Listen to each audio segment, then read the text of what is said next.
Welcome back, everyone. This is The Angry Chicken, the podcast all about Hearthstone, Heroes of Warcraft. I'm Garrett Weinzerl. I'm sitting here, as always, with Willie Dills Gregory and Jocelyn Moffat, and there's still a ton of cards to talk about this week, guys. In fact, I believe that will be the bulk of this episode.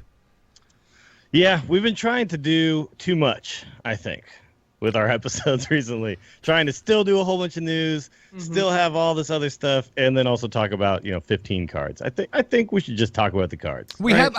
Yeah, I am graying out crazy game stories as we speak. Cool, because that's been Jocelyn happening. is dashing your dreams right now, people. Yeah, and to everyone out there, I know for the CGS fan club, of which I know there are many, because you guys week in, week out send in tons of crazy game stories.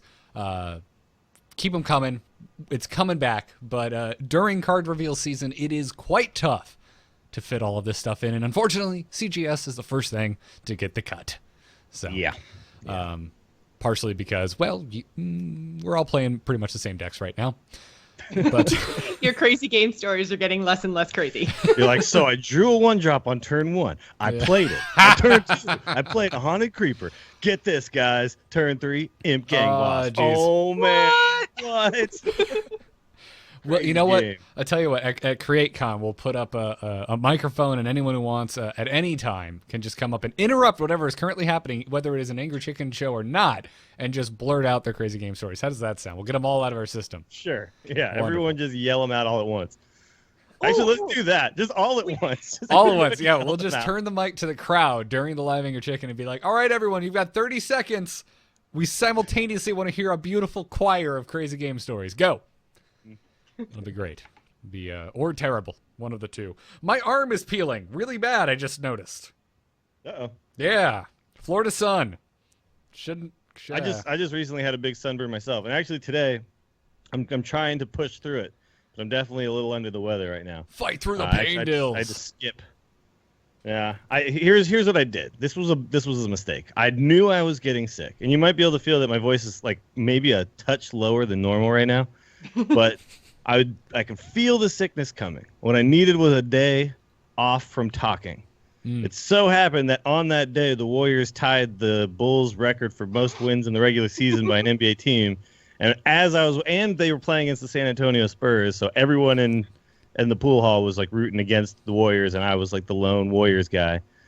And then, so while this was going on, I was getting a little drunker and a little drunker. So I was about to And say, then when I got home, I was like, I should stream, and then we streamed, and that was just a terrible idea. So I then was gonna yesterday- say that what I thought happened was, instead of doing the sensible thing and just being calm during the sporting event at your favorite bar, you just screamed at the top of your lungs because you felt that your screams would actually encourage your team to victory. I mean, they were only an hour away from me at that very moment, down in San Antonio. So yeah, All right. But All right. I screamed more They than could I hear should you. have, and I think it's because I felt I had to be the one, fighting back against all that San Antonio power that was in the room. So clearly, my power did the most because we did win the game. So thankfully, but yeah, then I needed to take yesterday off from talking completely. So today, push through. I'm just gonna push through.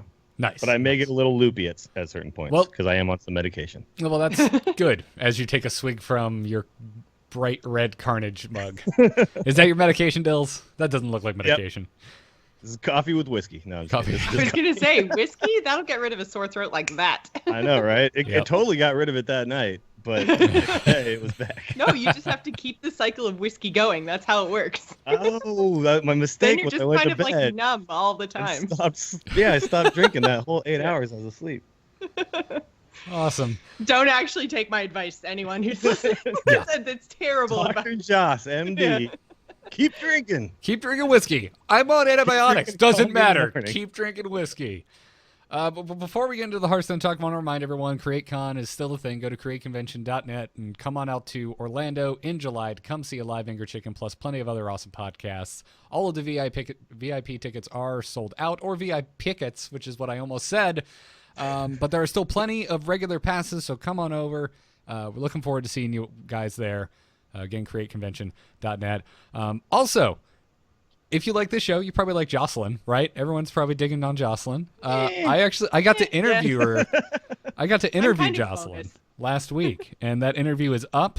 This is for my podcast Entrepreneuring that I do for NMSU, and you can go to bit.ly/StudioGcast if you want to see me talk to Jocelyn about going full-time into streaming and podcasting. I had a really interesting time chatting with you, Joss. Yeah, it was a lot of fun. I'm finding more and more often now that I have to like tell my story. People like want to know how I got to where I am, and I think I'm getting better at it. I still thought weird it was, to talk about myself. I thought it was a perfectly good episode, and it's funny because I found myself at a family get-together on Friday, and same thing. Like 8 different people like, now, what do you do again? I'm just like, However, oddly enough, there was someone there that was like, I actually have been thinking about starting a podcast. Could you inform me? And I was like, wow, I did not expect anyone here to even know what that is, let alone want to be taught how to do it. So it wasn't all bad. Someone there. I'm really looking forward to the first time I bring the camera around my grandparents and tell them, oh, it's for a vlog. And then I have to explain what a vlog is. What a vlog is. Yeah. I've already had to explain the podcast thing. So I think they'll kind of understand, but they probably it is weird, right? Yeah, it's not easy to explain what we do. I need to go back to doing more graphic design just so I can say graphic design and move on my way. Just move on my way. So, well, there's not a whole lot of news, but before we get into card reveals, let's just mention that there is a change from what was announced to our friends list. Once Standard and Wild get here with Wisps of the Old Gods, it was originally announced that only your standard rank would be shown in your friends list, but Keegan B told us this past week that they decided to change that, so whatever your highest rank is, whether it is in standard or whether it is in wild, that is the rank that will be displayed to all of your buddies on your friends list. So makes sense. I think that's super cool because they already told us that's what the ranked chest was going to be based on. So why isn't that also just your highest rank that's publicly shown? Yeah, I think it was just because they were taking standard as like the kind of like competitive world championship form or whatever mode. Format. So, Yeah. Format. Thank you.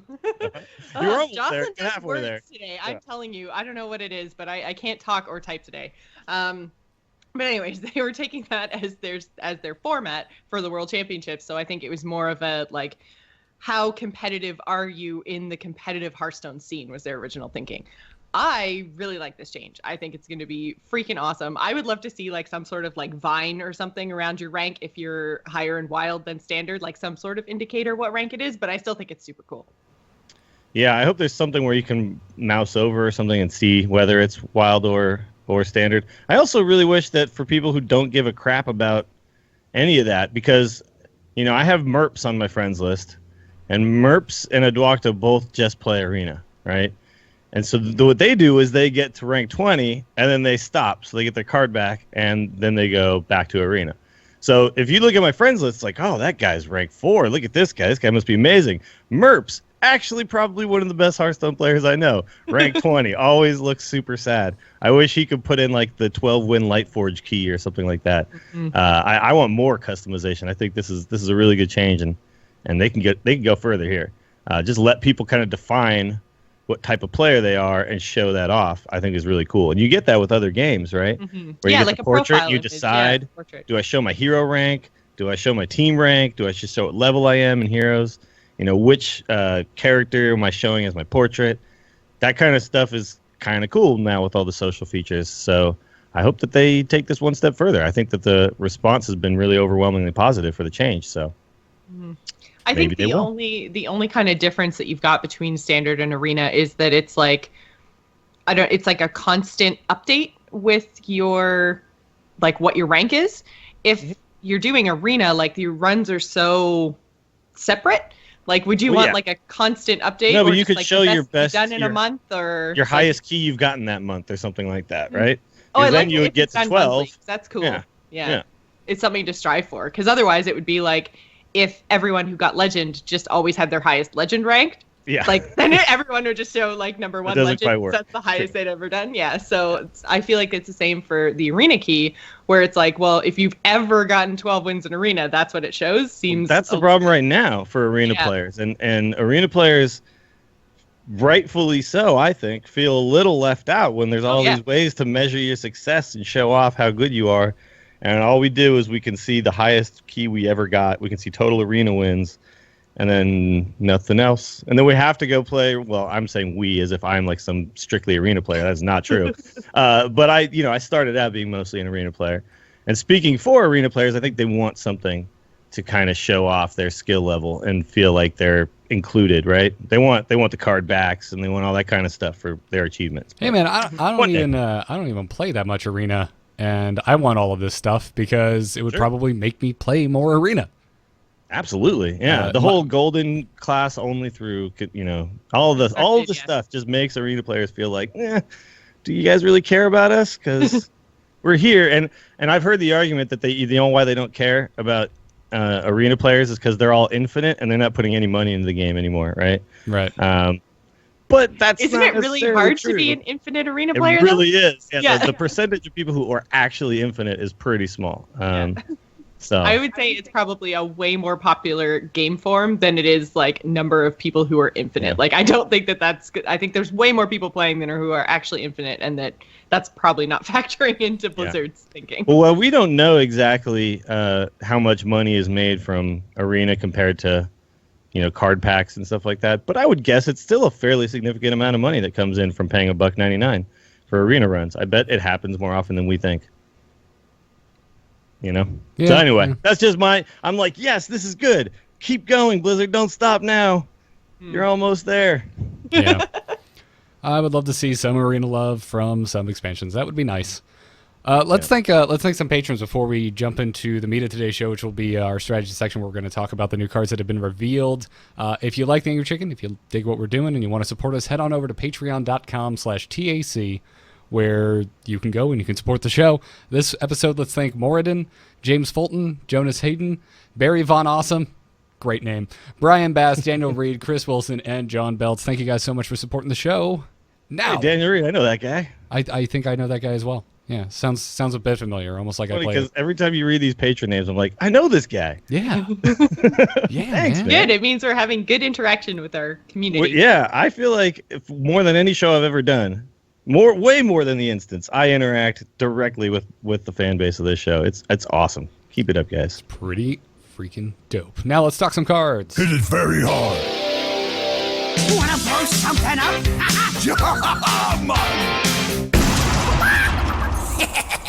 Time to pay! We got a lot of cards to talk about. Let's kick it off with Possessed Villager, the new common Warlock minion. It costs 1 mana, has 1 attack, 1 health, and a death rattle that reads, summon a 1/1 Shadow Beast. And just before you ask, no, the Shadow Beast is not actually a beast. It is a Which makes shadow. sense. Demon. No, it's a I vanilla. don't think so. I think It's they a- said it's okay. just a 1/1 vanilla token. It is a Because vanilla. that would be the only thing I would really actually care about in Warlock is it a demon? Because that would make a difference. Because you could do demon buffing things. So Yep. Well, interesting that it's not. A it's- Shadow Beast I would think of as a demon. it is not, sadly. Okay. It is a shadow in the shape of a beast. I don't know. Got it. But what do you think about this card?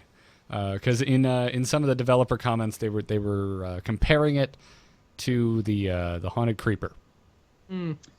Again, I think it's creeper-ish. I think it basically it just shows again how we're getting this kind of reverse power creep thing. Like it's 1 less mana, it's 1 less health, it gives you 1 less token when it dies. Like it's clearly worse than creeper, but we don't have creeper in standard anymore. So I think that in standard we're probably going to see this take its spot.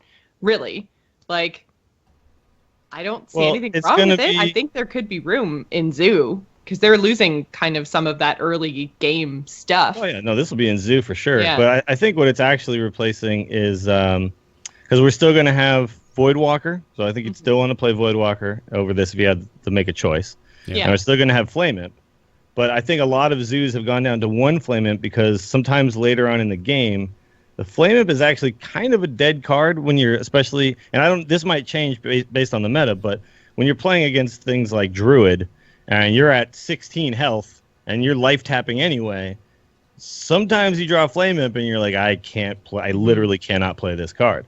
So you've seen a lot of them go down to now 1 copy of the Flame Imp because it is still such a good card on turn 1, right? To just dump that 3/2 on turn 1. But I would put this card closer to Argent Squire than anything else, I think. 'Cause it's kind of like... It's basically the same thing. Yeah, I would as well, because it's a 1/1 that you need to do something to before you can actually kill it off. So you kill the villager, then there's still a 1/1 at the end of this that you need to deal with, unless you're using silence. And if you're using silence on a 1/1 that drops a 1/1, you have bigger problems to worry about. Yeah. But the thing is, like, the point is that you play this because it's likely to stick something to your board for the next turn, which is what Zoo really wants to do. Yep. And so in that capacity, that's why it's very close to Argent Squire, because Argent Squire, it's like, you play it on turn 1, how are they just going to outright kill it without something like Arcane Missiles or something like that, you know? Yeah. Now, there is a difference here, and that's Power Overwhelming. You Power Overwhelming this, it doesn't just completely die. You get another 1/1 at the end, so it's slightly even better than Argent Squire. But then Argent goes really, really well with your Defender of Argus, right? Because then you have a taunt that has Divine Shield. So that's super powerful. But, this would be a taunt that then becomes a 1/1 again, so it doesn't keep its 2/2, it's buff. But that, I mean, that all being said, I think most of the time, you're not too concerned with stuff like that. You're more just concerned with, in Zoo, you just want your board to stay sticky so that you can do things like play Defender of Argus, like play Direwolf Alphas, abusive sergeants, all that kind of stuff that actually makes these little crappy tokens suddenly really good for trading up. So yeah, this card will definitely be in Zoo. I don't know about any other type of Warlock, but this card's going in, and I'm picking it in Arena too, for sure. Oh, definitely. 1-drops that actually are decent are hard to come by. So yeah.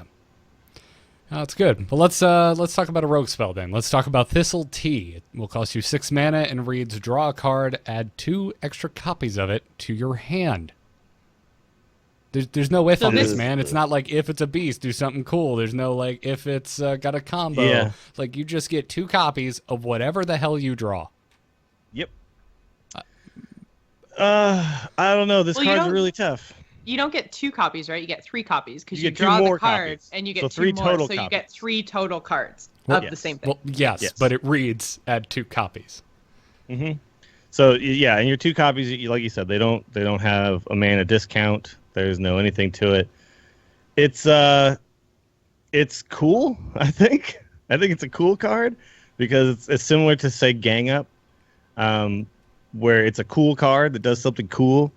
But we've seen that Gang Up is only good in very specific type of rogue that itself is not good, which is the mill rogue.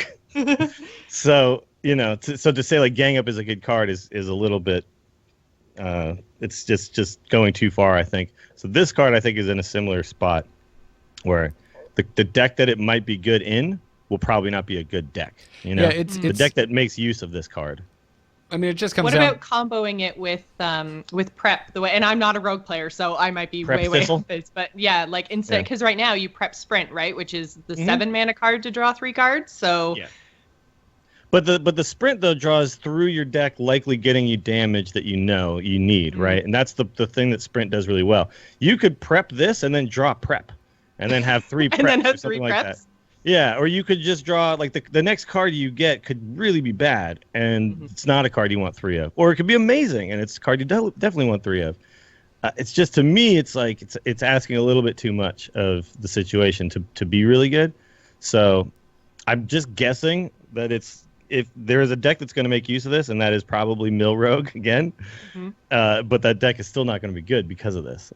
This doesn't make it a really good deck. I think What about something like the Miracle kind of thing? Because I've seen some people going back to that kind of Miracle Rogue style. It's too much of a risk because whatever that top card is, because Miracle Rogue works because you draw to the combo that you need. This does not actually really help you draw that. It's too much of a risk. You are betting 6 mana or whatever the discount is with prep, and you're burning your prep to do that. You're betting that top card is going to help you win the games, so much to the point that you need 3 copies of it. And that doesn't seem to play to what Miracle Rogue's goal is. I think for Thistle Tea to work, rogues are going to need a tool that we're going to need something out of the game that we've never seen before, which is like just an effects like look at the top card of your deck. You need a way. Yeah. You need a way to know. If you could scry with this card would be sick. Right. Right? Yeah. Scry 1, draw a card, add 2 extra copies to your deck. Again, scry is a thing for Magic. You get to look at the top. If you scry 1, you get to look at the top card in your deck, and then you can choose to put it back on top or put it on the bottom of your deck. And so we have yet to see anything like that. Yet we have tracking, which is like, here, look at the top 2 cards of your deck. Pick one, screw the rest. You never get to see them for the rest of the game, which is the closest thing we have to that in Hearthstone. But without some way for the rogue to mitigate the giant gamble you're taking with Thistle Tea, I don't think this card is worth playing.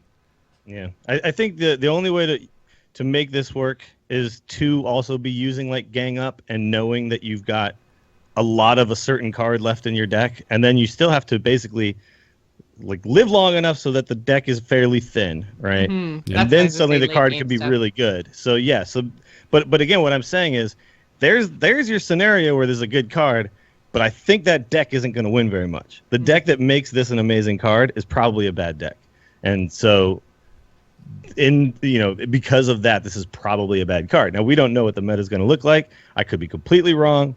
It's right now it's impossible to say, but just based on what we know so far, the cards that we know are going to be in the game, we don't have enough like new rogue cards to know that this is going to do some awesome thing.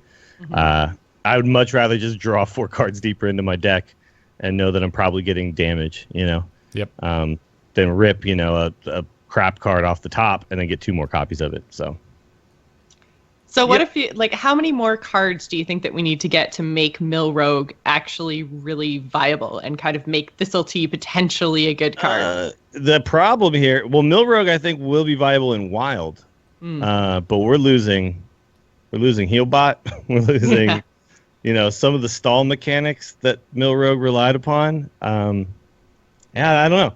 I don't think Mill Rogue is a realistic deck to work for in Standard. To me, it's always been kind of just this deck is fun and it's hard to play, and when you win, it's really satisfying. But not a good deck. And here's like another tool for not a good deck. But yeah, maybe there's a control rogue that comes out that this card is amazing, and again, you're still gonna have to get a little bit lucky. So. Our buddy Brian, who made the intro music for this very show, has been back into Hearthstone pretty hardcore lately, and he just went up against his first Mill Rogue the other day, and oh, the texts I was receiving from him. He was so confused and angry. It was hilarious. Yeah. It's funny because I get these messages from people, too, where they're really angry about something. They're like, this shouldn't work this way. And it's hard because you feel for them, because you get it. You understand that feeling of discovering something so annoying. But we've gotten kind of used to it, right? We at this point understand, oh, this is a Mill Rogue. As soon as we see like the certain card come out, oh, Mill Rogue, got it. You change your playstyle, you start dumping your hand a little bit more and things like that. The first time you discover that and somebody makes you burn your Dr. Boom or something, oh god, you want to kill everything. Well, let's talk about a new rare Warlock spell called Spreading Madness. It costs 3 mana, and it reads, deal 9 damage, randomly split among all characters. I like this card. Yeah, I do too. I just wanted to get in before all the this card is terrible. Before we start crapping on it? Well, I Yeah. don't think we can crap on this card. It's a lot of damage for 3 mana, and Warlock is totally fine with ripping off their own dudes, and I don't know. I think this card is fine. I feel like this card is going to be super awesome in something like a hand lock or arena lock or something where you don't have anything on board and you're facing something like a face hunter or a zoo player or something where they've got a whole ton of stuff. So it's like the chance of you hitting your face is like 20% maybe, or yeah, exactly. The smaller you can make the chance to hit your face, the better. And if you're playing something like Handlock or Reno Lock, you probably don't have too much on board anyway on turn 3. This is a great way to kind of keep yourself in those crazy aggro games. Yeah. And also think of things like, you can play Nerubian eggs and stuff, and then you can, although our Nerubians are going away too. But yeah, whatever. They are. Sad face. It's still there's all kinds of fun things you could do with a card like this. And people in chat are already going, Patron Warlock? Well, and it's also it could be good in wild because floating water is going to be in wild, which is the one that gets when you take damage to your buff face. when Oh, you that's take right. base damage on your turn. So this could potentially be super cool in wild. It's gonna clean up those really annoying boards to deal with all the little tokeny stuff, So Yeah, it's and for 3 mana, it's statistically, just another option. It's The Demon statistically Wrath. good if you're behind, and if you're not behind, who cares? You're ahead. Yeah, but we know. I mean, like you said, Jocelyn, handlock is a thing. Control Warlock is kind of always going to be a thing because of drawing cards whenever you want. That's just going to make Control Warlock always viable, I think, and to a certain extent. So a card like this is just another tool to deal with all of the crazy aggro and all the little token stuff that goes on. So yeah, I think it's fine.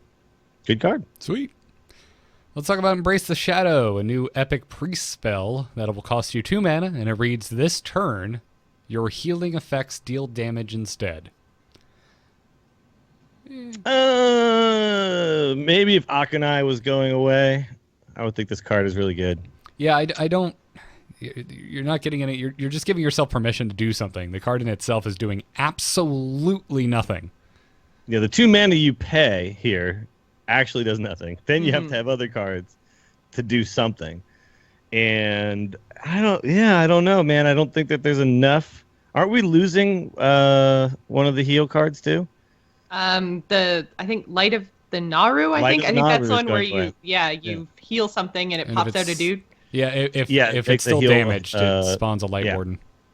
A Light Warden, exactly. Yeah, so we're losing that one. So the combo deck that has all of the stuff with the Flash Heal and the Light of the Naru and all that kind of stuff, maybe that could exist in Wild, but I don't know. I still feel like I pay 2 more mana and I get a 3/5, and I get this effect permanently. Rather than As just long this as turn. the 3/5 is alive. Permanently as long as that is alive. But yeah, Right. but it's 2 more mana to do this, and most of the cards that do the healing don't cost that much. It doesn't seem to me to be too much of a drawback. So this is just setting up a combo.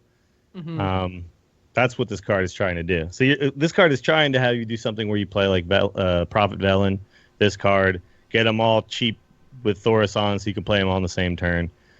It just seems like it's not, I don't know. I don't think you need this card for that to work. It already kind of works. And I think we've seen the Freeze Priest thing. Yeah, I Does wonder make if Freeze this Priest is viable? I don't know. I wonder if this is possibly maybe hinting at them changing Akanai, like making Akanai be one of the cards that they're looking at and the classic set that they might be nerfing. I don't know, but it just seems to me like taking an effect that we already have tied to a minion and making a card to do that effect. That's like a giant hint to me that something with Akanai is changing. Okay, yeah, that's possible. I could also see there might be another heal card we don't know about yet. But, I see Shadow people in the Priest chat might be a talking thing? about, but I see people talking about, if you do this and circle, And that's circle. a 2 mana Flame Strike, but it's also a 2 card Flame Strike. So you got to understand that a card is a resource too, in the same way But that you mana can is. do it a whole lot earlier in the game than you can Flame Strike. Yes, but you can already do it earlier in the game with Akanai Yeah. circle, and then you keep a 3/1 on the board. Like, how often do I need to do 4 damage to the whole board on turn 2? How often does that really come up? Not that often. And Yeah. if it is, then I don't know what the hell that guy's playing, but I want to play that deck. It's I don't called know. I cheating, Dills. He is cheating. He's clearly cheating. Yeah, I don't. It's just this seems too weak to me, but maybe I'm wrong. I think it's a terrible card. I think it's one of the worst cards I've seen in this entire set. I hate It's this also card. an epic, which we've talked a lot about how the epic I'm cards so tend glad- to be like really divisive. They're either like super, super good or like just do something super, super crazy. I think everyone who has ever wanted to play Priest in Arena should be thanking God that this card is an epic. This is a bad Yeah. card. It's a really bad card. Yeah. I don't see it unless Akanai changes. I just don't see this ever getting into any decks. Yeah.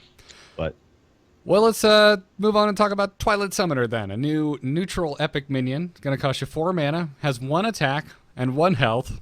I did not misspeak. And that it has, sounds bad. it has a death rattle that reads, summon a 5/5 Faceless Destroyer. Have we seen with the 5/5 faceless? It's just a vanilla minion, right? It's just a 5/5. Just a Okay. I think 5/5. most of the ones that they in They don't general say get anything? summoned, yeah, they just are what they are. Okay. Well, this card is cool for that card that gives it Divine Shield, and then also now you'll get a 5/5 when it dies. And I don't know. I think there's some interesting stuff here. My Hobgoblin deck in Wild will play. That's play exactly. all kinds of Twilight Summoners. Yep. So many of these things seem like, oh man, Wild is going to be actually wild and crazy and fun. Oh, yeah. Like I feel like this week more than any other week has made me really excited for like, oh, what can I do with this in Wild? Yeah. I keep like looking up cool things I think will combo, and then it's like, that's GVG. Damn it. Oh wait, Yeah. I can Wild. And that makes me really happy, right? Because that was one of our concerns going in. It's like, well, is Wild just kind of gonna get the stepchild treatment? An apology to all stepchildren out there. But it doesn't look like that because you're right. Week after week, we have these reactions with different cards. It's like, oh, well, this is going to be really dope in Wild. Not really sure where it fits in Standard. Time will tell. But in Wild, finally we get to try that Hobgoblin deck that might function. Yeah. More Hobgoblin tools, man. But yeah, Wild is going to be super fun. And I think a lot of people who have made this claim that no one's going to play Wild just don't understand how people work, because people like to do the craziest, weirdest things they can come up with Is that in video games, and this is going to feed all of that. So. Now, is that claim actually still happening? Because I have not seen a lot of it since the original Old Gods announcement. No, I feel like it has fallen not off. as much, definitely. But still, some people seem to have that kind of thought because Blizzard supports this as the competitive. And yes, the pros will probably all be like playing Standard. That's what you're going to see them doing. But there's going to be a huge, I think, swell of people playing Wild and starting their own competitive scene in Wild. So, and that's where you're going to see all these kind of decks, the Twilight Summoner decks. This will be good though. What's the card that Rogues have that copies Death Rattles? The Raptor. Yeah. The only thing is, I mean, the difference, because right now, obviously, they're using Nerubian Egg, so the difference there is that the Egg comes out turn 2 and the Raptor comes out turn 3. So you basically have to play this before you play your Raptor, so you have to hang on to your Raptor the other turn. So then if you're waiting until turn 5 to play your Raptor, you've got some pretty, like, you might have your 5/5 available to attack, but you might not. You might have to wait and attack with it, so you might have to wait. But either way, it'll be to have a 5/5 to attack. It'll be Miracle Death Rattle Rogue, because you've got 2 Raptors. You can't play them both on turn 3, so you're going to play the one, then you're going to utilize a prep sprint to draw all the rest of your Death Rattle cards in your other Raptor, which will be your late game plan. There you go. I mean, I think the one problem that Raptor Rogue has had at this point is finding really impactful Death Rattles to copy, and we are losing a few of those, but that's why the deck is kind of weak, because you can have really bad draws where, oh, cool, I got lots of 1/1s because I copied Haunted Creeper Death Rattles. But really, I wanted to copy Nerubian Egg Death Rattles. Then I had to play Activators so that the Nerubian Egg wasn't terrible. So suddenly there's Cold Bloods in the deck. And, like, there's just all this weird stuff you have to do. Whereas this, it's like, okay, well, even if this just gets played vanilla and it's the 1/1 that then summons a 5/5, that's okay. If I do get to copy its Death Rattle with a Raptor, it's disgusting. So it's like this card is fine already because it's essentially 6/6 for 5 or for 4. Spread out over 2 turns, obviously, or whatever, 2 bodies. But, that's still fine. And you don't have to build the rest of your deck to make this okay. Whereas before you were having to do all this weird stuff, right? So to me, it's like, yeah, I see that this card has definitely a place in certain decks. It's going to be weird, but this isn't a card that's going to be in much more decks than I think a few Death Rattle-y crazy decks. Maybe N'Zoth decks? Maybe. Right? Doesn't N'Zoth will summon these back and stuff? And yeah, so I mean, this is a strong Death Rattle. I mean, a really strong Death Rattle. And if you're, this is definitely going in my first attempt, at least, at an N'Zoth deck. Sure. Yeah. So yeah, I mean, someone in Denmark just said in chat it's very slow. Absolutely, but but slow is not always bad. And this is, I think, an okay. No, slow. and I think the more and more Old God cards that I look at, slow is looking less and less bad. So. Yeah, I think the meta itself is going to be much slower. Yeah. This also depends on how prevalent silence cards are. How much do we actually see Spellbreakers and Owls in the meta will make cards like this either playable or totally unplayable and terrible? Because if this gets silenced, you paid 4 mana for a 1/1, and that sucks. But you may have baited out a silence, so you might be free to use something else down the road, like... Yeah, I'd rather bait it out. I'd rather bait it out with something slightly Paladin, less. maybe? Yeah. You're paying a lot up front, right, for this. Yes, you are. Yeah. It is a gamble, definitely, but I like that this card exists. So. But as far as gambles go, there's much worse ones in the game you can do, I think, than this. So. Yeah, I think this card has a place. I think this card definitely has a place. Yeah. I don't think this is top tier card necessarily. This is some broken, amazing card. I think again we're starting to see a lot of these cards feel very balanced. Like, yeah, this card can be good, can be bad, balanced. Yeah. What do you know? Yeah. Unlike Thistletea and Embrace the Shadow, I think this card has a place. Yeah. Yep, exactly. Let's talk about a card that I have a feeling, for some reason, Dills is just going to be super excited about because Dills loves Wisps. Let's talk about Wisps of the Old Gods, a new epic Druid spell that's going to cost you 7 mana and gives you a choose one. So choose one, ladies and gentlemen. Summon 7 1/1 Wisps, or give your minions +2/+2. All right, my gut reaction. What the hell is happening to Savage Roar? That this card is right? How badly are they going to bury Savage Roar? Are they going to pour concrete on top of its 12-foot grave? Like, well, but Savage Roar, I think personally that it's Force of Nature that's more on the chopping block, because Savage Roar still asks for you to like build a board that sticks, right? But if you didn't have the charging minions that you could just, oh, by the way, I put 3 fresh minions on the board that all get to charge your face. That's what kind of makes them so disgusting. I think Savage Roar is still okay because here, if you play the 7 Wisps, and then the other guy just AoEs your board down, then you got nothing for 7 mana, right? So, we have a Dark Whispers card, which hasn't really seen play. Excuse me. Because it's just too easy to deal with. I don't believe that's the name of the card. Oh, yeah, sorry. It's Dank Whispers. There we you have go. the Dank Whispers card. Thank you. By the way, because Whispers of the Old Gods is the name of the thing, we had to have Wisps of the Old Gods, right? That had to be a The card. card name makes me so happy. Yeah. I'd like to think that the pun of this name was the first thing developed. The card was built around some throwaway joke Ben Brode made at the design table. Like, hey, wouldn't it be great if we had Wisps of the Old Gods? Yeah. Yeah. I personally, I'm gonna guess the Force of Nature is the card that changes, and Savage Roar is okay. I'm guessing it's Savage Roar. Yeah. All right. Cool. Yeah, I think it's going to find be. out. Well, I really hope Savage Roar gets changed so that it only affects beasts, and then that's one more thing to kind of push Beast Druid to the next level.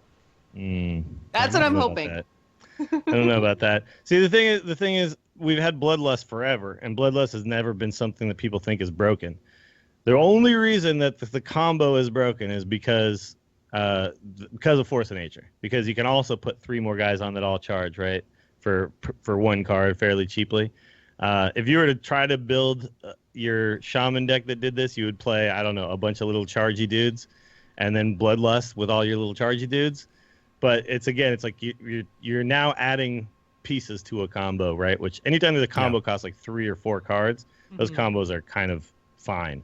Because they're asking you to draw a lot, have a lot in your hand, get to a certain place in the game, all that kind of stuff. The Druid combo is literally just asking you to have 2 cards and 9 mana, and sometimes even 7 mana. And so it's just that's I think the problem with it. So we'll see. But cards like this, I don't think are broken with Savage Roar because again, your opponent, these Wisps don't charge. Your opponent has a turn to deal with stuff. But for 7 mana, you can also do the Cenarius effect to your board, which is kind of cool. So token Druid, a thing again? I hope so. Maybe. I like that deck. Yeah. I would really like charging Wisps though, and I want the art to have a Wisp head with little ridiculous sneakers underneath. That would be wonderful. Please make that a thing. Make your Wisps angry. Well, if you made them angry, I would assume you're enraging them, and while they have 1 health, so much like the angry chicken, they're dead. Yeah, congratulations. So it's the angry chicken treatment. Yep, exactly. But yeah, the artwork on this card is sick, right? Do you know Garrett, like by name all the artists? No. Are you like that nerdy about it? Dear God, no. I have Okay. no idea. Do you have any idea how I many? know in Magic there's a lot of that where people know like, oh, this is my favorite Magic artist, and like they keep up with their work and what cards they're doing the art for and all that kind of stuff. There's some amazing artwork in this set. There's man. only 3 artists at Blizzard that I feel I can recognize just from looking at their pieces that it's them. And Hearthstone doesn't work with just Blizzard artists. There are tons and tons of outside illustrators that they bring in, which is why so many different cards have such unique and fun different styles. So, I'm just really enjoying like everything in this set so far, and it feels like there's very like varying styles going on as well. Absolutely. And I'm seeing, I don't think I've seen any reused art. I think it's all original art this time. Mm-hmm. I think so, yeah. Which is, I think it's. I really like the possessed villager. I think he's awesome. Dude, I love the possessed. Okay, tell me the possessed. I don't think we talked about that art, but yeah, I really like it. I mean, look me in the face and tell me that the possessed villager doesn't look like the main character from Last Man on Earth. I forget that actor's name. It does, man. But he It looks totally just like him. I was watching it last night, and I'm like, kind of looks like the possessed villager. So, if this guy's coming at you, I'm running the other direction. By the way, I do not want to dance with the possessed villager. Come whatever on, the hell man. it is he's doing. In this You card. you used to live near Oakland. I'm sure you saw people like that every day. Oh yeah, there's possessed villagers all over the place. Because I used to live in LA, and I saw people that look like that all the time. So, anyways, let's move on to the next 6 cards that we have to talk about. Let's talk about a new epic hunter spell, Call of the Wild. It's going to cost you 8 mana, and it reads: summon all 3 animal companions. I love this card. I love this card to pieces, guys. I wanna like cuddle with this card. I like it so much. This card is amazing. It's costed properly. You get a 5/2 charger, a 2/4, and a 4/4 taunt. Well, 5/4 taunter until 5/4 taunt, yeah. Yeah, until they deal with Leok. But yeah, this card is just super cool, man. I'm excited to try. I think Control Hunter might be a thing. Maybe we're getting there. So yeah. Hunter and Mage are the 2 classes that we've seen the least out of. I think Hunter we've only seen 3 cards, Mage we've only seen 2. So I think whatever like the next deck archetype of those 2 classes, like I think they're still to come. Like there's still so much information we don't have specifically about Hunter and Mage. I'm so excited. This is 12/10 split over 3 bodies. It's only 8 mana. This is amazing, and you know exactly what you're gonna get. Like, oh, this card's so good. And makes me so happy. And they're all beasts, so beast synergy. I really like this card. Since you opened up the art can though, Dills, I will mention I take issue with the art because I see Huffer, I see Misha, but a wyvern. Where the hell is Leok? Well, that's Leok, right? That's what It's Leok a is. lion. It's a flying lion thing. Yeah. Not Leok is a wyvern. He is? Yeah. Okay, I'm pulling up the Leok art. He's like a yeah. All right, but do me a favor, pull up the Leok art, and then Well, he doesn't necessarily look like Leok, but doesn't Misha look a doesn't damn really look like thing. Misha either. Doesn't look a damn thing Clearly like the a Leok flying art. lion. Yes. Doesn't look the same. I will agree with you though that there's a little liberty taken on the versions of their faces that you know, because Misha in like World of Warcraft looks very serious, and here you've got crazy Misha. I don't know what's going on with Misha in this card. Yeah, that's the thing. Like the Smiling, original Leok smiling has a very red mane and like a much more like pointed snout, and the Leok in Call of the Wild looks like every mount I've ever ridden on from the Crossroads. Like it's the basic like vanilla wyvern model. Yeah, I mean, yeah, maybe this is just goofy versions of them, but it's this is no King of Beasts. All right, let's. Yes. Poor artist who made King of Beasts, by the way, because that card universally mocked. But this card is amazing. This card is going in my Control Hunter deck that I make right off the bat. I can't wait to try to make something happen. Reno Hunter, yes, please, let's go. Even like Savannah Highmane into Savannah Highmane with 1 mana left over into Call of the Wild. Like, I mean, this is just disgusting mid game for hunters, I think. I'm going Savannah into Gazrilla into Call of the Wild into King Crush. What's up now? You're dead. I think I'd still prefer Savannah and then Savannah, even like Timberwolf into Call of the Wild. I'm about to say I'm not sure they're dead, Dills. I'm pretty sure you're dead in that scenario. You think so? I'm pretty sure you took too much time getting all your awesome on the board. No, they had to deal with it all as I played it, though. First, they had to deal with the Savannah Highmane. Very difficult to do. Then they had to deal with Gazrilla. Then they had to deal with 3 beasts. Then King Crush comes out and finishes the job. I don't know. I think we're doing all right. All right. Okay. I'll give you that. Whatever. This is my Reno Hunter God draw, is what I'm describing. All right. Well, let's move on then and talk about a new epic. Oh wait. One thing we should say about this. People asked about what happens if they have 5 minions on board or something. They come out in alphabetical order. So it goes Huffer, Misha, Leok? Huffer, Leok, Misha. Leok, Misha. L comes before I don't know M. the alphabet. I don't know the alphabet unless I sing the actual song. Excuse me, guys. I need to go get my alphabets. Yes, LMNOP. Got it. Okay. Yes. Yeah. There you go. Let me get my alphabets cereal and line them up before I can figure this out. One Helper, sec. Leok, Misha. Boom. Nice. Remember that, kids. Awesome. Yeah. There you go. Let's talk about Blood Warriors, a new epic warrior spell. It's going to cost you 3 mana to cast, and it reads, add a copy of each damaged friendly minion to your hand. I think that this is pretty cool. It's really similar to Echo of Medivh for mages, except for mages tend not to have a really, really like heavy minion deck. Usually they're, half and half minions and spells. Warriors are have a lot more minions, damage minions, powerful minions. Like this, I think in Control Warrior, like even getting one more copy of some of your big legendaries, like this could be absolutely huge. Like another copy of Grom or Reno or like I don't even know. I think it could be really, really cool. Not to mention patrons for days. Like Yeah, I mean, I see this as being, putting a bunch of patrons in your hand, not necessarily that great because they all cost 5 mana. Mhm. But when you can would do like things, never run out of them. well, no, true. But that would not necessarily always be good because if you're playing against a deck that has bigger minions, then they just keep running into, you run out of activators eventually and whatever. So, but I think this card, there's definitely a place for this card, even in something like a Fatigue Warrior, just for putting more cards in your hand, right? And that's, this isn't necessarily only for patrons. This is for no. any warrior deck that runs a bunch of minions that they want to be able to play a bunch of times. So yeah, I'm not convinced it's good yet because Echo, while it looked amazing, was also still asking a lot. You actually had to have a board that had a bunch of stuff on it, and then you pay the 4 mana, and then so only specific decks really made it work. And those were like the Giants decks and stuff where you got really cheap Giants, and then you made a bunch more Giants. But with Whirlwind and Revenge being so easy to cast, if you play even just like a sticky board or something like that, and then just fill your hand up again after you play, and you can do things like, put a bunch of these back in your hand, or you can also draw a bunch of cards. So there's like now lots of things you can do by injuring all of your minions, right? So it's just one more tool I think in that toolkit. So it's a very, very intriguing card. I just need to see it in action before I know this is good. But I think it's good. I think so. And then, I mean, on top of that, again, this art is awesome. It's really cool. Yeah, really Orc cool made art. of blood. I'm on board. Yeah, at first, when I first saw it, like really small on like a Twitter notification, I thought it was like a green orc and a fel orc. But no, if you look at it closer, it's straight up an orc made out of blood. Yep. So dope.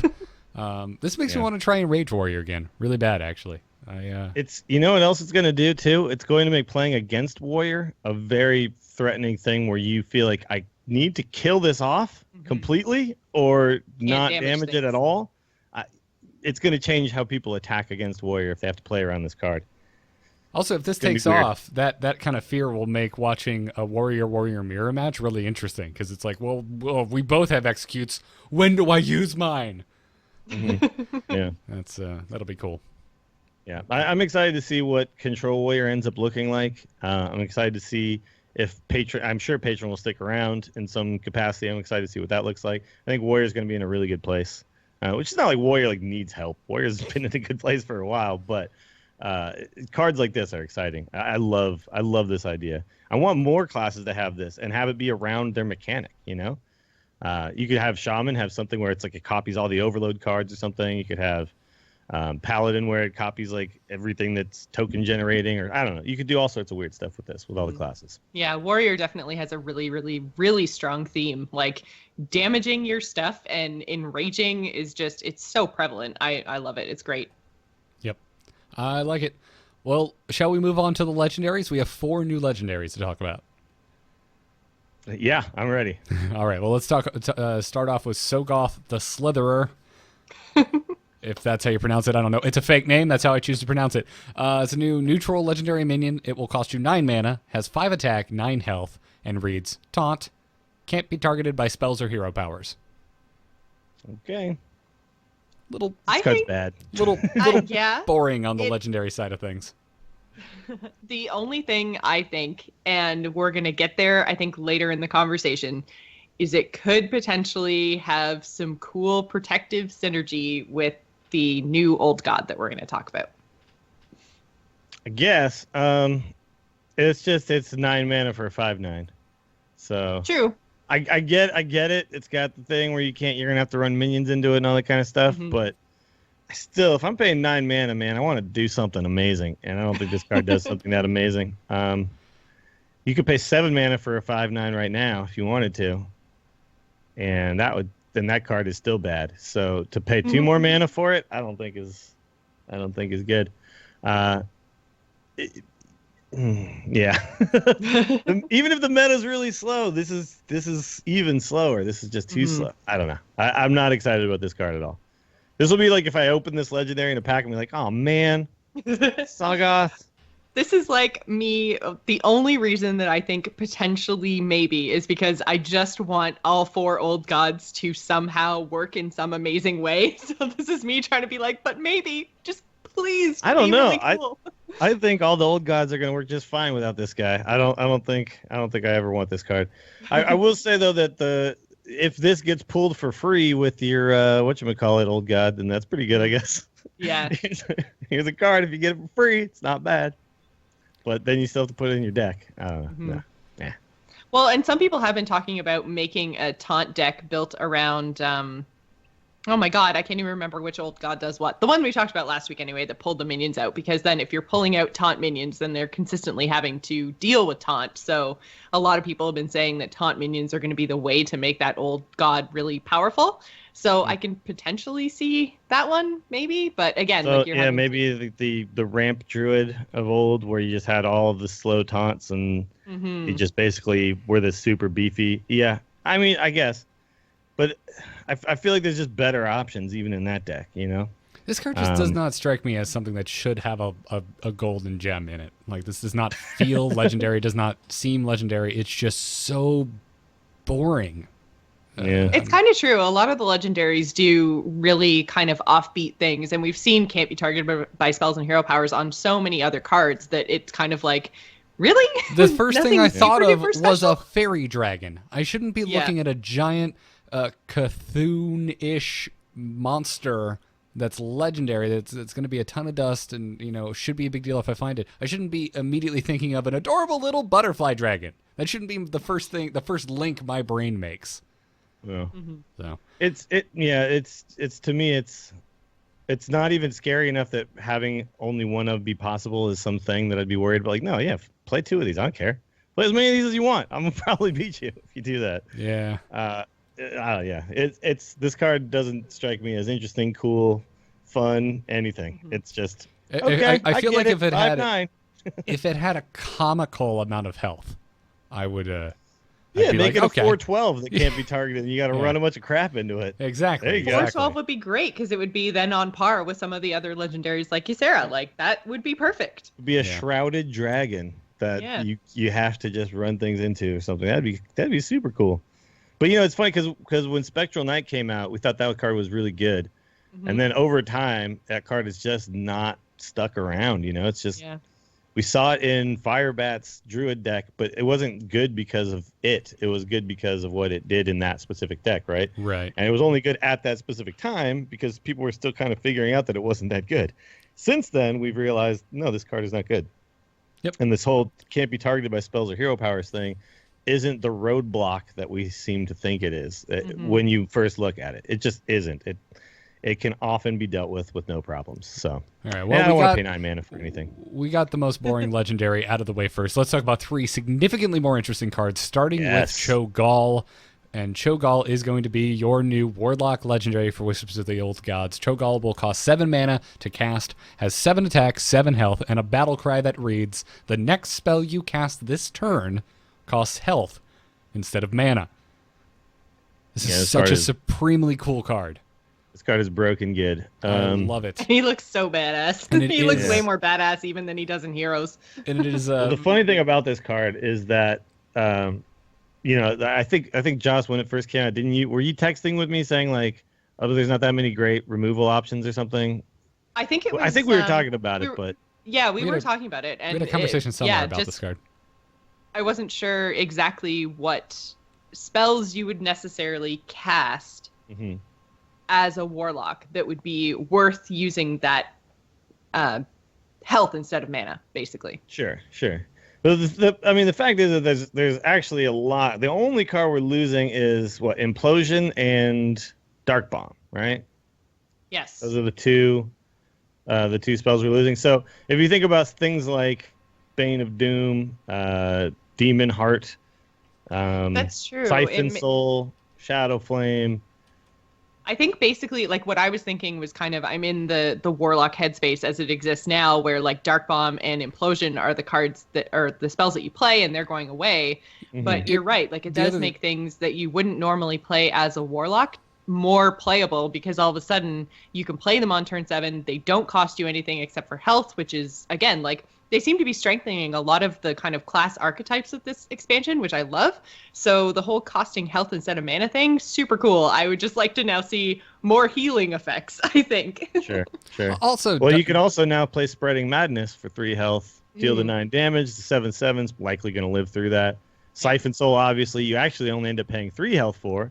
Right. You gain 3 health back, and so you play a 7/7 and kill something, and I think that's a huge tempo swing. Siphon Soul is probably the best example to use with Cho'Gall, because it ends up basically not costing you the 6 mana, but even then you're getting a discount on the cost because of the card's effect in itself. So I think that's probably the best one that you're going to want to combo. It's basically like super broken. Right. Also, it's a spell you would want to cast in the late game. We're talking about losing Implosion and Dark Bomb. That is, you're at turn 7. Are you that concerned about dealing 3 or 4, potentially 4 damage, worst case 2 damage to something at turn 7? I don't think so. No. I know. I was just thinking that as Warlock stands right now, nobody plays like Bane of Doom, and except for Reno, I guess, because they need 1 copy of everything. I wasn't thinking of playing Dark Bomb late game. I'm just saying like spells that and especially now I'm playing Zoo, so spells and there's like Implosion. That's like it. Right. Absolutely. I feel like we will see this. This is perfect for a Reno Warlock, by the way. This card. Oh, absolutely. Because you can put all these 1-up spells that are situational, kind of. But when you get to play them for free and play a 7/7, and I say free, but again, also if it's totally into that theme, because losing health doesn't really matter when you're going to Reno at some point, right? So, man, I love this card, dude. I love this card a lot. I think this card is going to be very, very played. I think we're going to see a super sweet, really, really slow control Warlock that's going to just be so scary when you get to late game. You're going to be like, oh god. When is he going to do this Cho'Gall turn, like flip the board turn? And when it happens, it's going to suck for you. So, this card's awesome. I can dig it. Well, let's talk about our final old god. We've seen them all now. Let's talk about Yogg-Saron, Hope's End. Again, a neutral legendary, going to cost 10 mana like every other old god. Yogg-Saron has 7 attack, 5 health, and a battle cry that reads, cast a random spell for each spell you've cast this game. Targets chosen randomly, so you can target yourself and your own minions with the random spells that are cast as a result of Yogg-Saron's battle cry. This card is insane. Yeah, but fits perfectly into the lore, by the way. I want to make sure that that's noticed, because everybody who raided Yogg-Saron remembers that so many times you'd wipe him. Nope. That was just bad RNG, guys. I just, what can we say? It's just all the life links or whatever, the death links like popped up in the wrong spots, and the insanity happened to this guy. That's what that fight was about. Especially when you did Yogg-0, which is, for people who don't know, it's you don't activate any of the keepers. Yeah. that whole fight was just RNG. Yeah. Missed a bit of your setup on that, but for the most part, yeah. Go look up the Yogg-Saron fight and the rules if you're unaware. So yeah, this card is just ridiculous, just absolute total ridiculousness, and I love it and hate it at the same time. So one thing we should mention, even though targets are random, the spells will still act as if cast from your side of the board. So something like Flame Strike that says target enemy board minions, whatever, like that will all still happen. So you can't accidentally like Flame Strike your own board. Flame Strike your own board, yeah. Yeah, right. Same. And then so that's why I mentioned earlier with Sagoth the Slitherer, where it can't be targeted by spells or hero powers.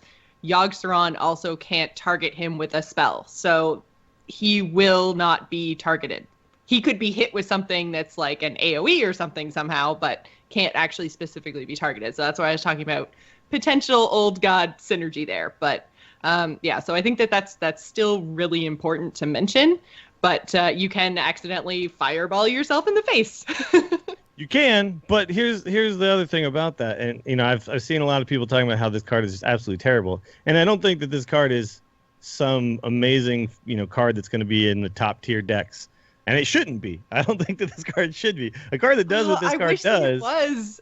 No, what this would be so stupid if it did that. No, but this like, card needs to be kind of bad. Like it needs to have its like little drawback. I think. Yeah, because if it doesn't, I just wish that all the old gods were top tier and playable. I think that's where I wish the 4 legendaries that were kind of the theme of the set were amazeballs, and this is fun. I'm okay with them not being. I think it's fine because the old gods, to me, like to have fun with it is just the coolest and such a Hearthstone thing to do, is to like have these cards be super weird and interesting.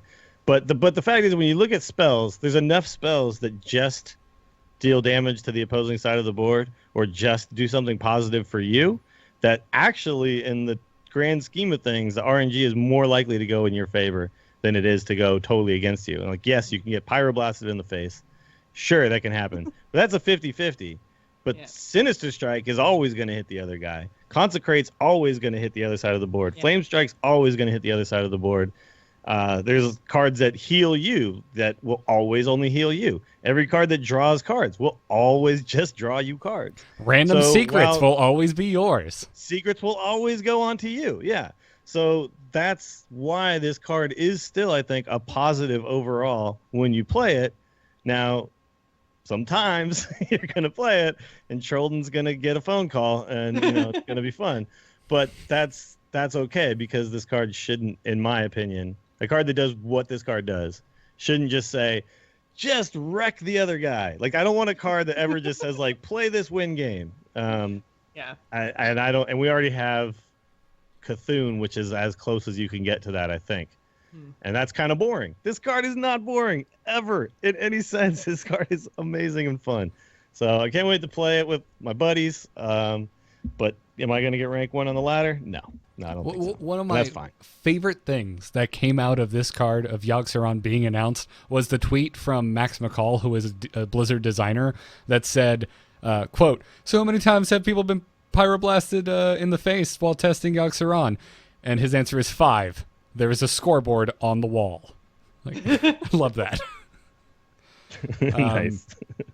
Well, so yeah, people in the chat are saying you can heal enemies. Yes, but there are certain cards that only say things like heal a friendly minion or deal damage to an enemy minion. Like there's enough of those cards that it shifts the weight of RNG towards being more positive for you than for the other guy. Right. Yeah, so anything that says like Pyroblast does, like deal 10 damage, that spell can go anywhere. But if it actually specifies a target, which a lot of them do, then that's the kind of, or even like, I mean, Call of the Wild, because I'm staring at it right now, summon all 3 animal companions. That counts as being cast from your side of the board, so those 3 animal companions will end up on your side of the board. So, Dills, I think you're right there, that even though there are healing and damage dealing spells that can go either way, they're a very small amount of the actual spell population. Yeah, absolutely. I would like to see those numbers. Chat room, go count the spells. We are not saying that this is a good card that you will be putting in your try-hard ladder deck. We're just saying that this card is significantly better than most people have been giving it credit for.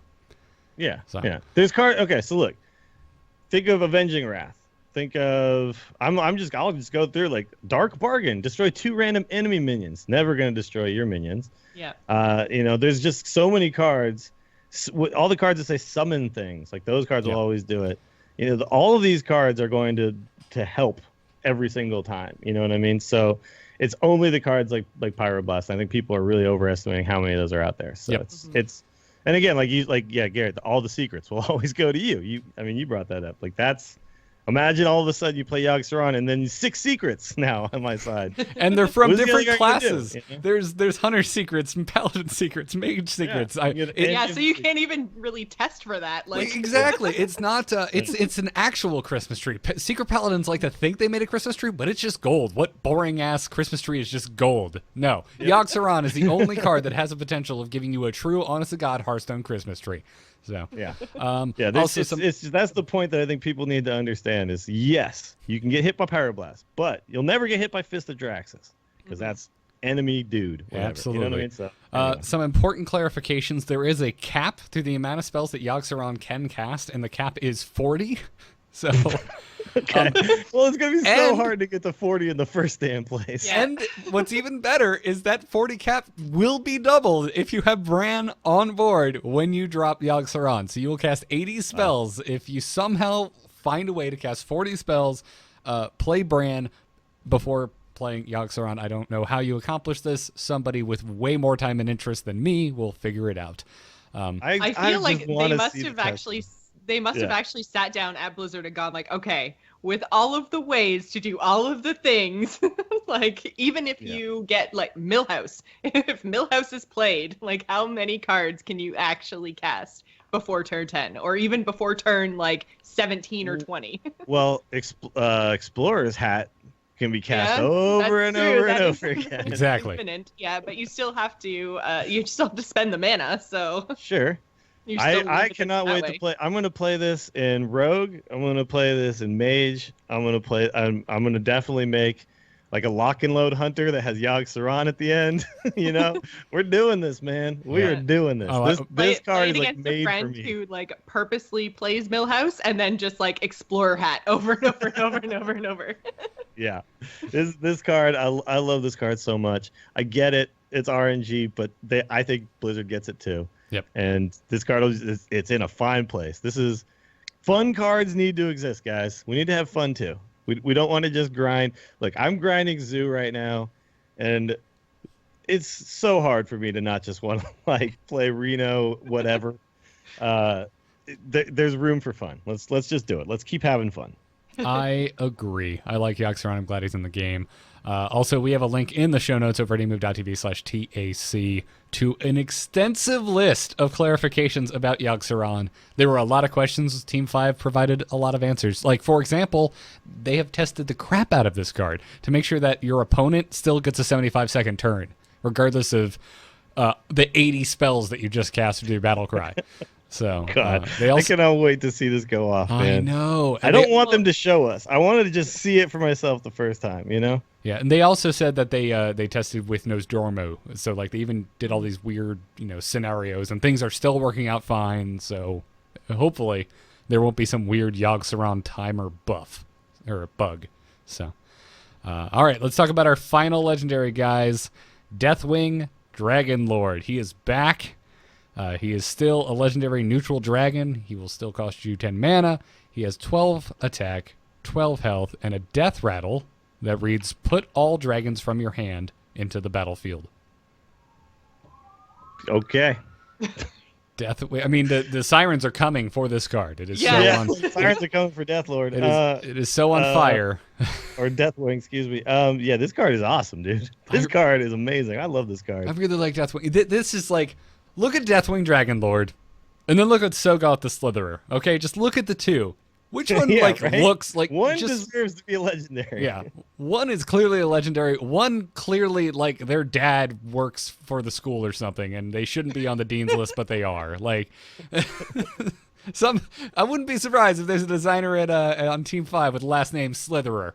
I'm gonna be on the lookout for that. But yeah, so this is too fun again, and also good. I think. And also, we haven't even mentioned. Frank Kibler was the son of a bitch who got to reveal this thing. I'm so excited. This perfect community reveal right there. So here's the deal. When you play this card, it's a 12/12 that has to be dealt with. You can't leave a 12/12 out there to smash your face over and over again. So you got to kill it.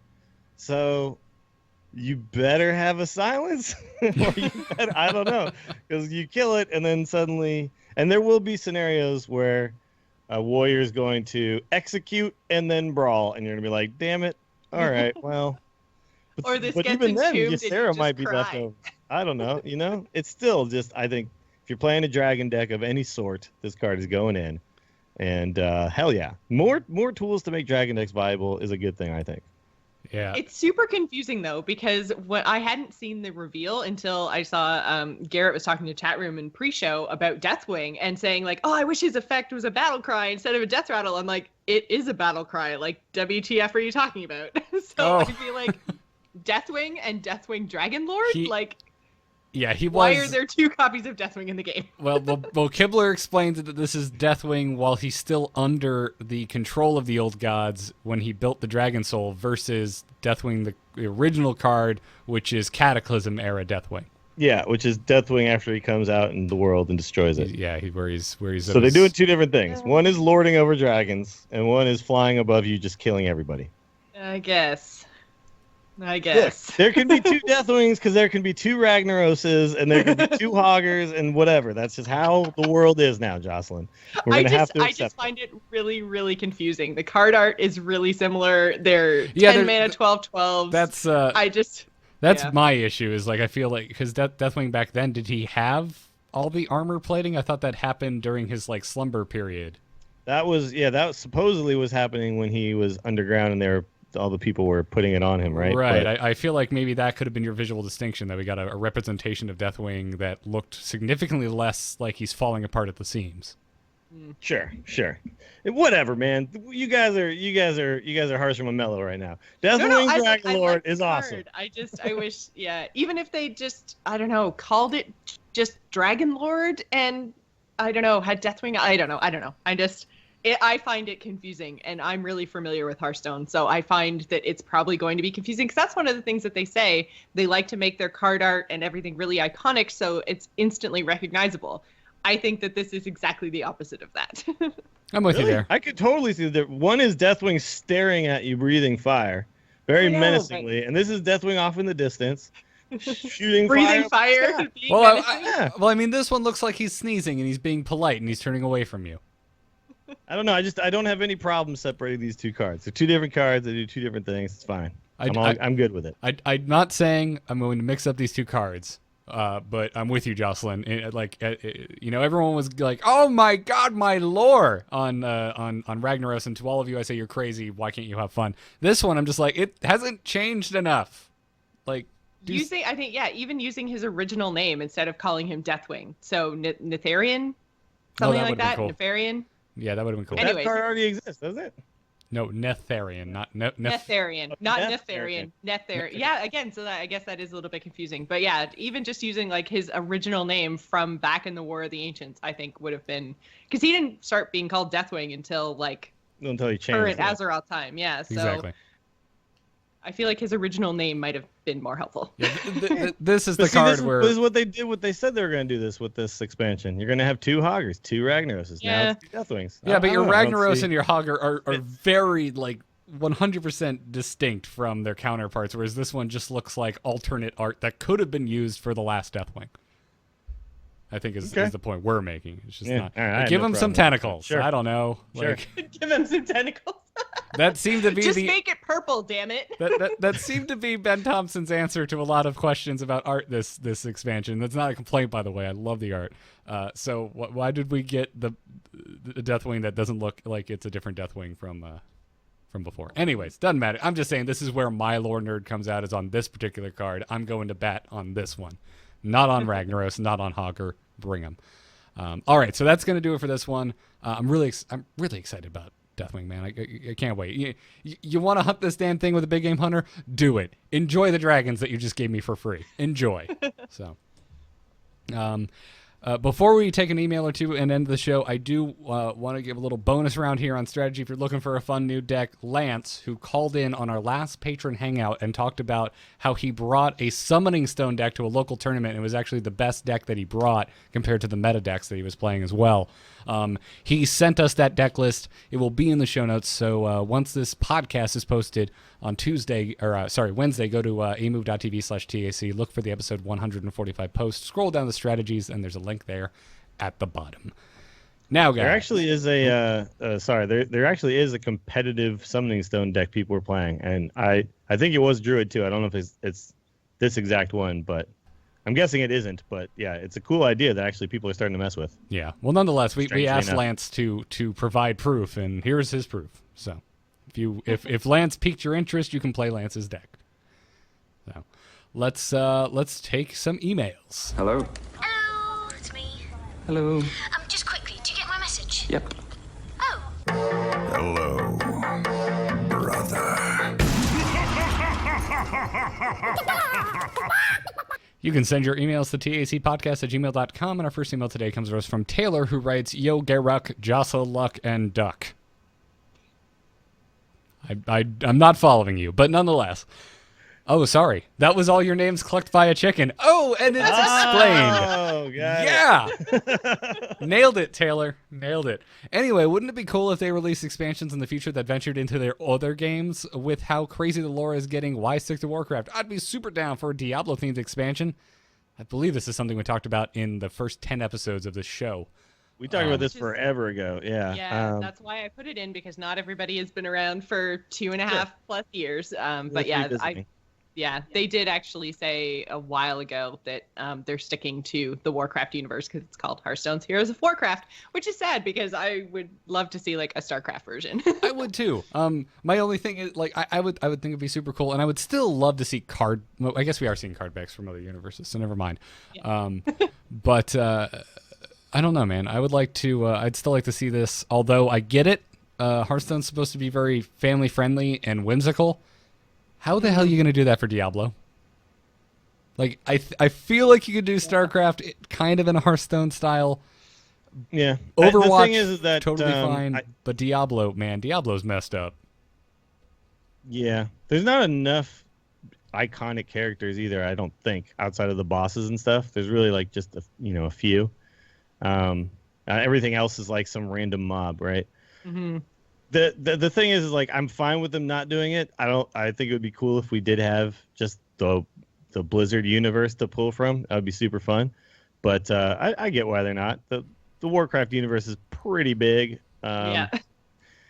Now, one thing though, I don't know if I'd want to see like another game that is now Hearthstone Heroes of StarCraft, because I want to buy another game.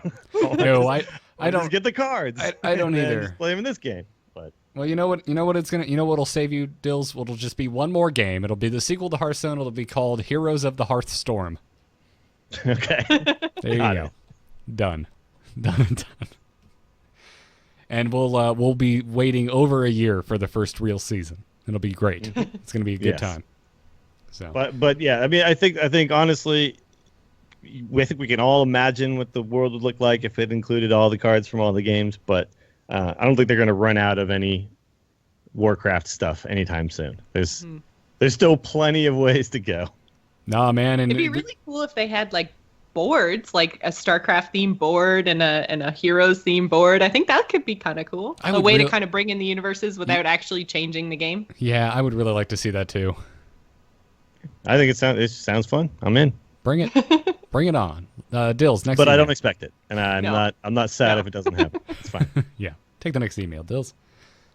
This comes from Chris, who says, "Hi, Angry Chicken hosts and all you other cluckers." Wow, giving a shout out to the listeners as well.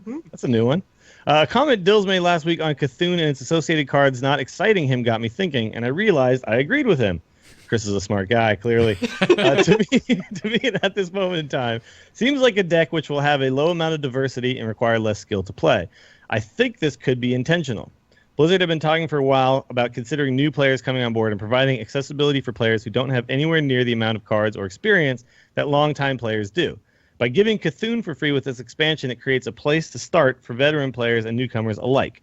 I imagine as a player's skill increases, they'll want to try new things, but Cthulhu is a great jumping off point and makes them feel like they belong. I imagine Cthulhu will be an easy deck to counter, but could still provide epic wins on the lower to mid stages of the ladder, perhaps with a greater slice of luck than other harder to pilot decks. Thanks for reading. Keep up the amazing work and keep on clucking. Dude, I agree completely with you. I think that's exactly what they're doing with this deck. Is here's a deck that's not hard to pilot. It makes a lot of sense. If you want to get the cards required to play the deck, you only need cards from this expansion, because those are the ones that actually matter to this specific card, which is what the whole deck is built around. So you aren't going to have all of these cards from years and years of Hearthstone.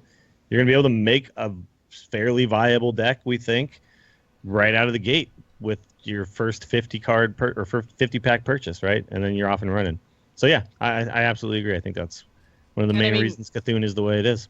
You're being given the legendary, which traditionally is like the biggest, obviously, your biggest dust sink when making a new deck. And then pretty much, I think all the other cards that we've seen, all of the cultists, the buff Cthulhu, they're all rares and commons, aren't they? So again, very easy and cheap to collect. Well, the one that pulls the 10 mana card from your deck and puts it in your hand is an epic. I think all the other ones are commons and rares. You're right.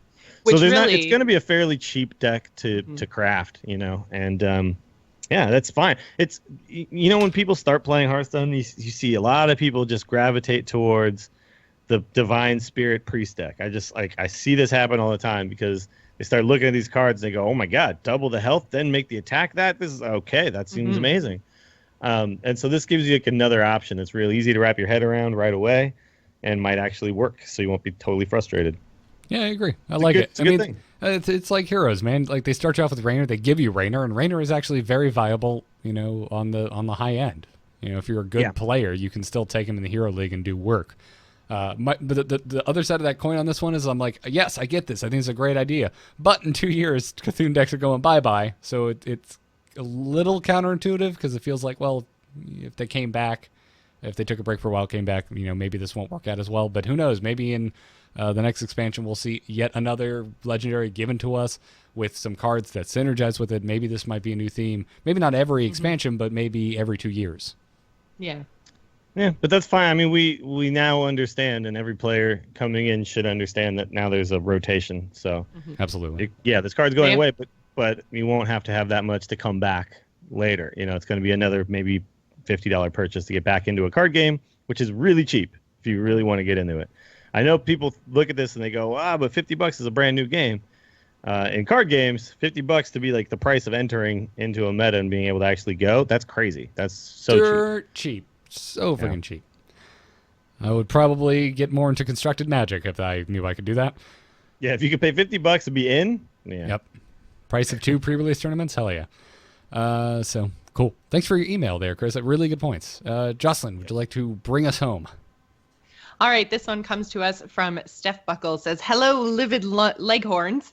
I'm a casual player whose enthusiasm for the latter has dried up while I wait for standard. There's only so many times you can spend an afternoon making a Murloc taunt warrior and then watching it blow up on the launch pad at rank 20. This means I've been playing more Arena. My question is this. When you guys discuss cards, Dills often says this is good or bad for Arena. Could you please explain the criteria?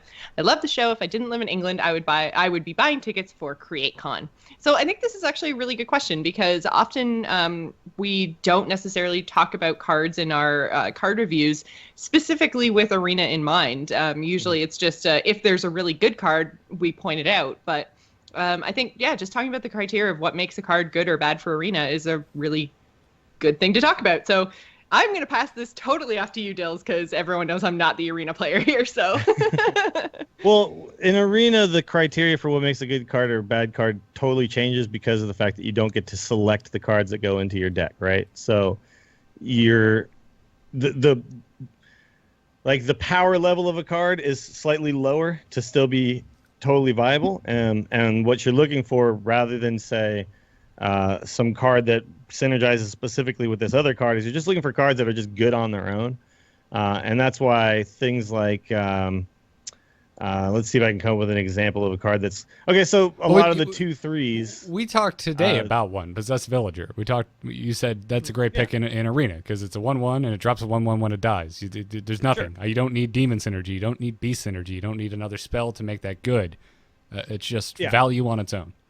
It just is good when you play it. A card like Argent Commander is a card that just does something right away, and you don't need anything else going on for that card to be good. It's a 4/2 with charge as a Divine Shield, so oftentimes you kill something and then force the opponent to deal with that card. You don't need to combo that with anything. You don't need to do anything crazy with the card. Bomb Lobber is another example. People pick Bomb Lobber like crazy in Arena because the format is really slow.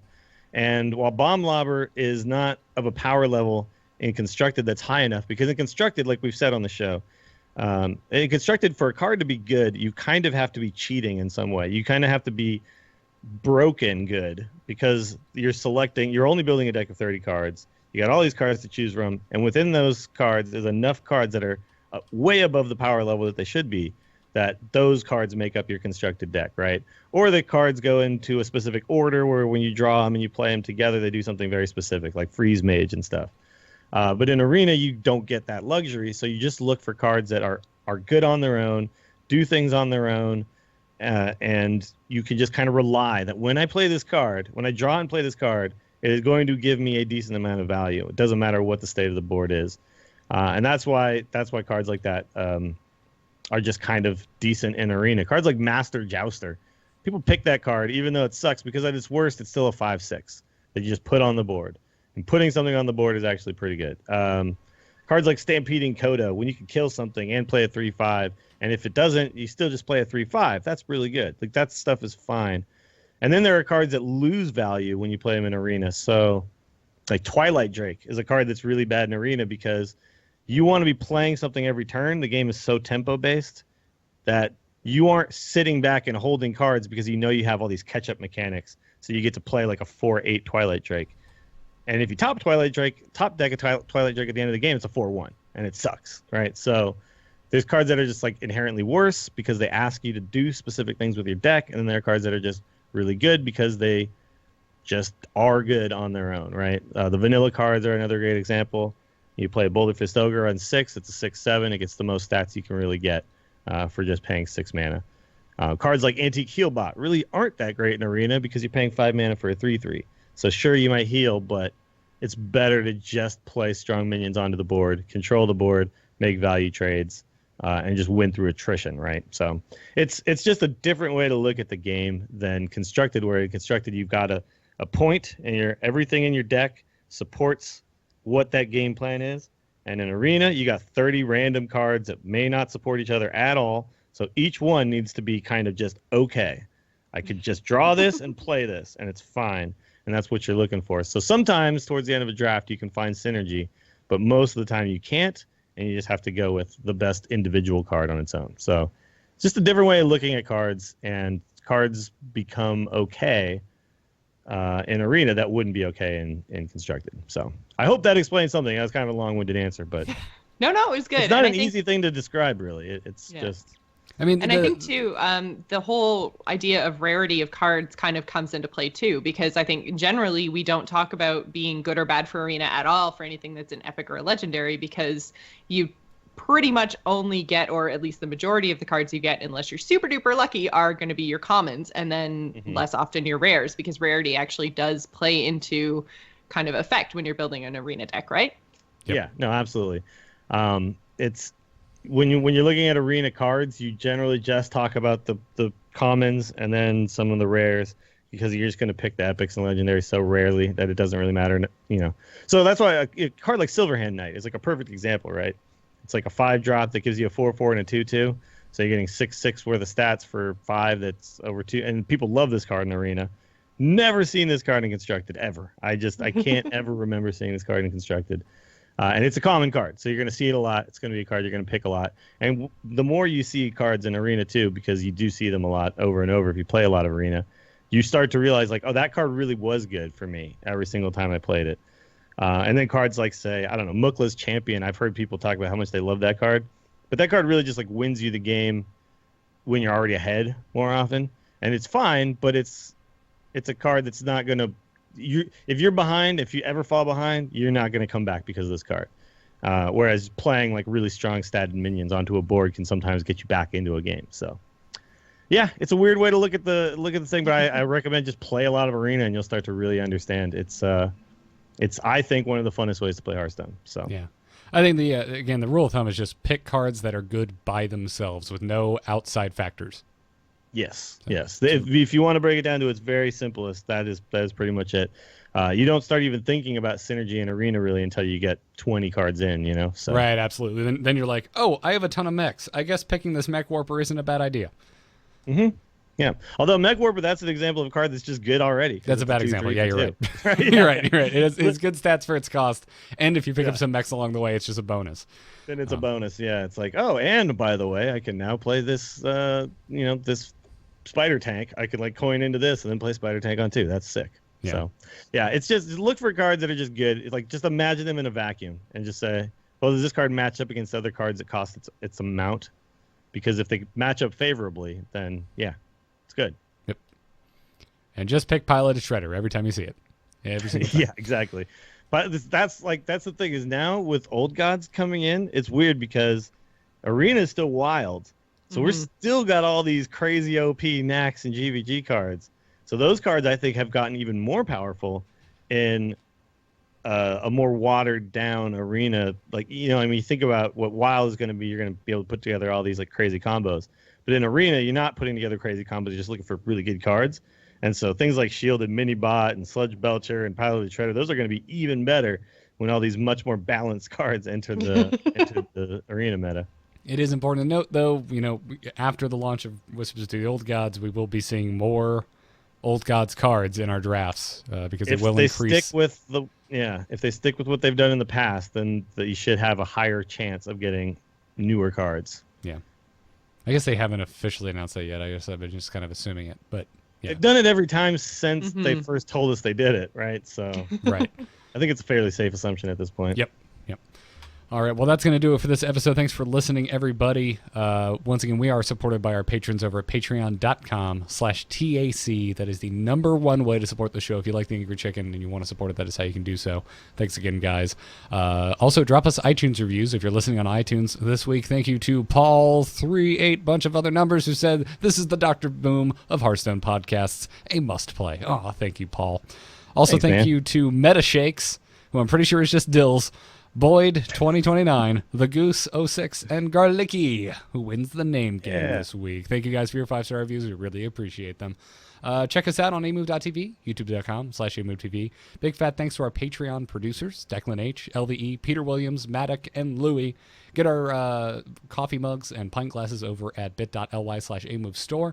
Get our t-shirt on slashloot.com. Make sure you spell out slash. If you just do a backslash and loot, that won't work. Follow us on Twitter at TAC Podcast. Catch us live Tuesday nights at 4 p.m. Eastern right here on twitch.tv/amovetv.